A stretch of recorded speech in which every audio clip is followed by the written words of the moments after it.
Good morning. So nervous system disease conditions के बारे में अपन चर्चा कर रहे हैं। उसी के कंटिन्यूएशन में आज एक नई डिजीज़ कंडीशन के बारे में अपन चर्चा करेंगे जिसका नाम है सेरिब्रल एनेरिज्म। ठीक है, नई डिजीज़ कंडीशन है सेरिब्रल एनेरिज्म।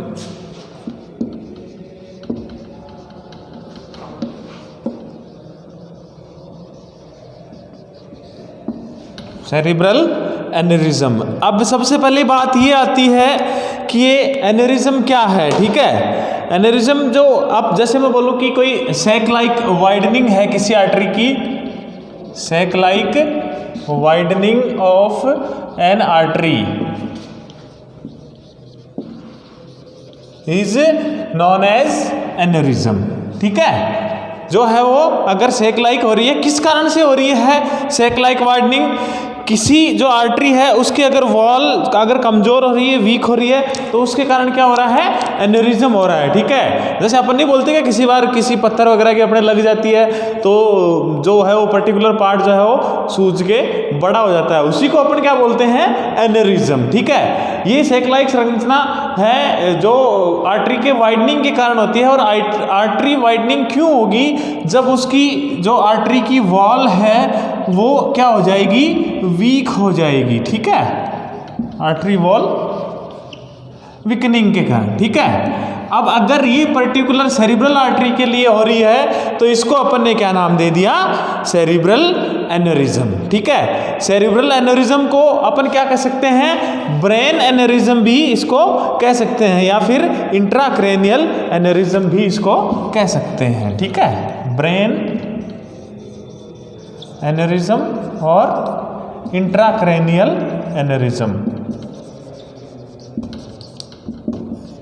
ठीक है, ये हो गए इसके दो अलग अलग नाम। ठीक है, ये जो है वो it is an abnormal bulging outwards of one of arteries in the brain.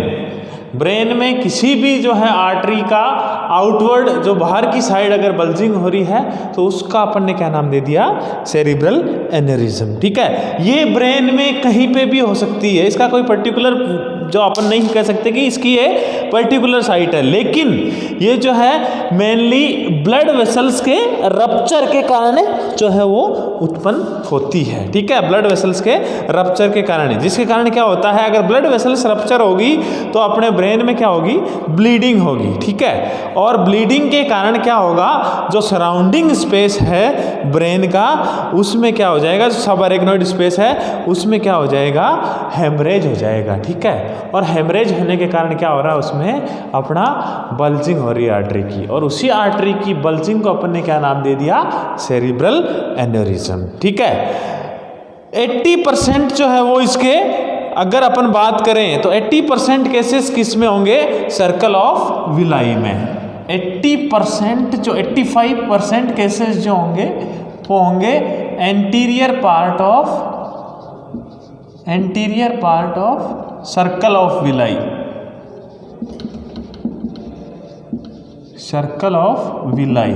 ठीक है, 80% केसेस जो है वो किस में होते हैं?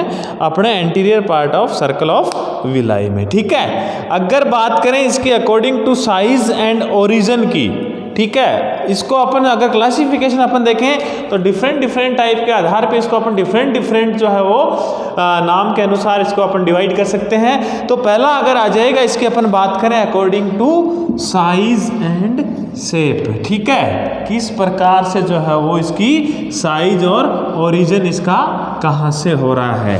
तो पहला अगर इसका अपन देखें कि क्लासिफिकेशन क्या हो सकता है,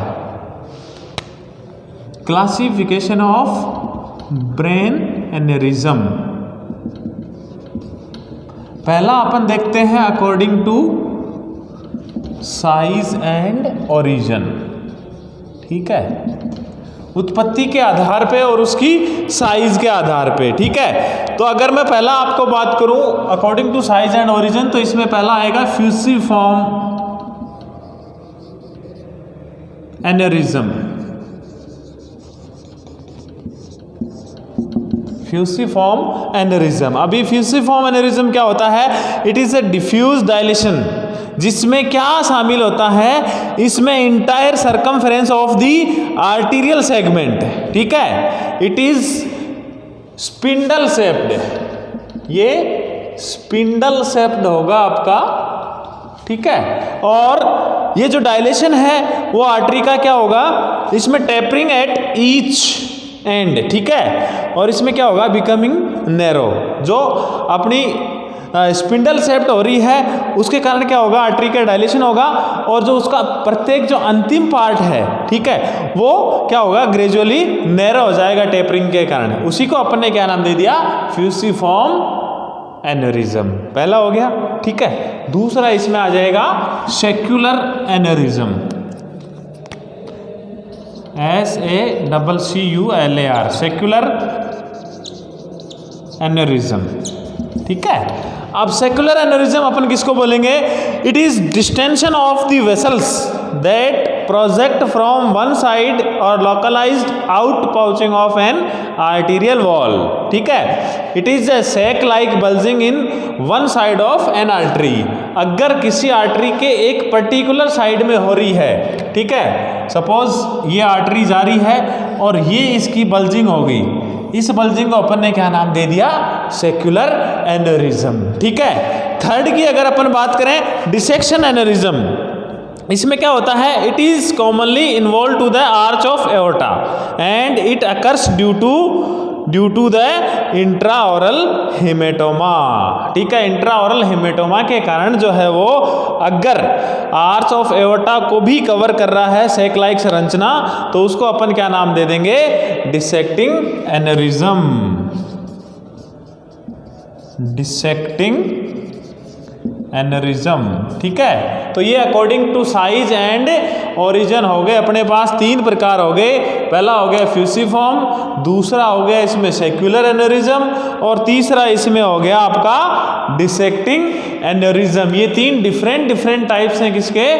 अपने ब्रेन एनेरिज्म के according to size and origin. अगर अपन नेक्स्ट देखें इसमें अकॉर्डिंग टू कॉजेज, अगला क्लासिफिकेशन अगर अपन देखें अकॉर्डिंग टू कॉजेज, तो अकॉर्डिंग टू डिफरेंट कॉजेज किस किस प्रकार के जो है वो ब्रेन एनेरिज्म हो सकते हैं, ठीक है, according to causes.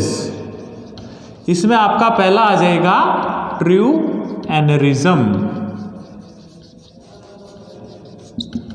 True aneurysm. अभी ट्रू एनेरिज्म क्या है? It is result of the slow weakening of an artery causing by long term disease. True aneurysm का मतलब है स्लो प्रोसेस में धीरे धीरे आर्टरी के वीक होने के कारण अगर एनेरिज्म हो रहा है या बल्जिंग हो रही है, तो उसको अपन ने क्या नाम दिया है? True aneurysm. अब वो डिजीज कौन सी हो सकती हैं? वो डिजीज आपकी हाइपरटेंशन हो सकता है, डायबिटीज हो सकती है, या फिर किसी प्रकार की जो है वो आर्टीरियोस्क्लेरोसिस हो सकता है। उनके कारण अगर स्लो प्रोसेस में अगर पर्टिकुलर आर्टरी की बल्जिंग हो रही है, तो उसको अपन ने क्या नाम दे दिया? True aneurysm. इस ट्रू एनेरिज्म के बाद में दूसरा आपका आएगा फॉल्स एनेरिज्म, ठीक है। दूसरा अकॉर्डिंग टू कॉजेज दूसरा आएगा फॉल्स एनेरिज्म। फॉल्स एनेरिज्म क्या होगा? इसमें जो है वो सडन होगा, ठीक है। जो एनेरिज्म या जो बल्जिंग हो रही है वो सडन हो रही है, किस कारण से? किसी भी प्रकार की कोई इंजरी या ट्रॉमा के कारण। अपने हेड के किसी प्रकार की कोई ट्रॉमा या इंजरी हो रही है, तो उसके कारण क्या होगा? जो है वो फॉल्स एनेरिज्म उत्पन्न होगा। सडनली इसमें जो है वो सैक लाइक संरचना उत्पन्न होती है। जैसा मैंने अभी आपको बताया था, आपने कई बार जैसे पत्थर वगैरह बचपन में आप लोगों ने देखा होगा, पत्थर से लग जाती है तो यहाँ पे जो है वो एनेरिज्म हो जाता है, ठीक है, वो आपने देखा होगा। उसी को अपन ने क्या बोला है? एनेरिज्म या सैक लाइक संरचना। तीसरा अगर इसमें बोलूं मैं कंजेनाइटल, ठीक है, कंजेनाइटल हो सकता है, या फिर किसी हैवी अल्कोहल कंजप्शन के कारण हो सकता है, ठीक है, या फिर जो एस्ट्रोजन लेवल है मेनोपॉज के बाद में वो अगर लो हो रहा है तो उसके कारण हो सकता है, या फिर किसी प्रकार का अगर अपन कंटिन्यूस स्ट्रेस ले रहे हैं तो उसके कारण हो सकता है, या फिर पॉलीसिस्टिक किडनी डिजीज़ के कारण भी हो सकता है, या फिर अगर फैमिली की पहले से सेरिब्रल हिस्ट्री है सेरिब्रल एनेरिज्म की तो वो इसमें सस्पेक्टेड केस के रूप में आते हैं, या फिर अगर किसी प्रकार का इंट्राक्रैनियल आर्टीरियोवेस्कुलर माल फॉर्मेशन हो रहा है तो वो भी इसमें क्या आते हैं, इसके लिए एक क्लासिफिकेशन के अंडर में अपन इसको देख सकते हैं, ठीक है। अब बात करते हैं इसकी पैथोफिजियोलॉजी की। इसकी पैथोफिजियोलॉजी किस प्रकार से रहेगी, ठीक है। तो जैसा आप लोगों को पता है किसी भी प्रकार के इटियोलॉजिकल फैक्टर के कारण, जैसा अभी अपन ने अकॉर्डिंग टू कॉजेज या फैक्टर्स में पढ़ा, ठीक है, उसमें अपन ने देखा कि वीकनिंग हो रही है किसी कारण से भी हो सकती है, हाइपरटेंशन के कारण हो सकती है, डायबिटीज़ के कारण हो सकती है, फैमिली हिस्ट्री हो सकती है, किसी प्रकार का कोई ट्रॉमा वगैरह हो सकता है। किसी भी इटियोलॉजी के कारण क्या हो रहा है, किसी भी इटियोलॉजिकल फैक्टर के कारण आपकी जो क्या हो रही है आर्टरी क्या हो रही है, क्या ब्लड वेसल्स जो क्या हो रही हैं, वीक हो रही हैं।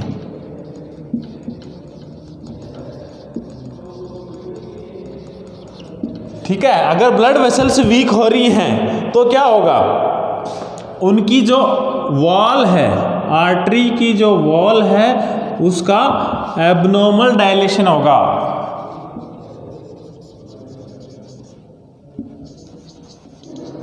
आर्टरी की जो वॉल है उसका क्या होगा, एबनॉर्मल डायलेशन होगा। अब इसी डायलेशन के कारण क्या होगा, इसी डायलेशन के कारण अगर रप्चर हो रही है कोई आर्टरी तो उसके कारण क्या होगा, एन्यूरिज्म के प्रेशर के कारण क्या होगा, जो ब्लड वेसल्स की वॉल है वो क्या हो रही हैं, रप्चर हो जाएंगी। किस कारण से, एन्यूरिज्म के कारण से। कोई सेक लाइक संरचना हो रही है इटियोलॉजिकल फैक्टर के कारण, उसके कारण क्या हो रही है, ब्लड वेसल्स क्या हो रही हैं, रप्चर हो रही हैं। इस ब्लड वेसल्स के रप्चर होने के कारण क्या होगा, जो ब्लड लीक होगा वो किस में चला जाएगा, अपने अरेक्नोइड स्पेस में। अगर ब्लड अरेक्नोइड स्पेस में जा रहा है तो इंट्राक्रैनियल प्रेशर जो है वो इंक्रीज हो जाएगा। अगर आईसीपी इंक्रीज हो रहा है तो पेशेंट किस में जा सकता है, पेशेंट जो है वो उसमें सिम्टम्स अपीयर होंगे, किसके, अपने सेरिब्रल एनेरिज्म के। ठीक है, तो ये हो गया इसके पैथोफिजियोलॉजिकल किस प्रकार से जो है ये अक्कर होती है। अगला इसमें आता है इसके साइन एंड सिम्टम्स या क्लिनिकल मैनिफेस्टेशंस। तो इसके क्या क्या साइन एंड सिम्टम्स या क्लिनिकल मैनिफेस्टेशंस हो सकते हैं उनके बारे में अपन चर्चा करेंगे, किस प्रकार से हो सकते हैं। अगर बात करें इसकी साइन एंड सिम्टम्स की तो इसका पहला साइन एंड सिम्टम क्या उत्पन्न होगा, इसमें सीवियर हेडेक होगा पर्सन को। ठीक है, पहला साइन एंड सिम्टम इसमें क्या होगा, सीवियर हेडेक होगा।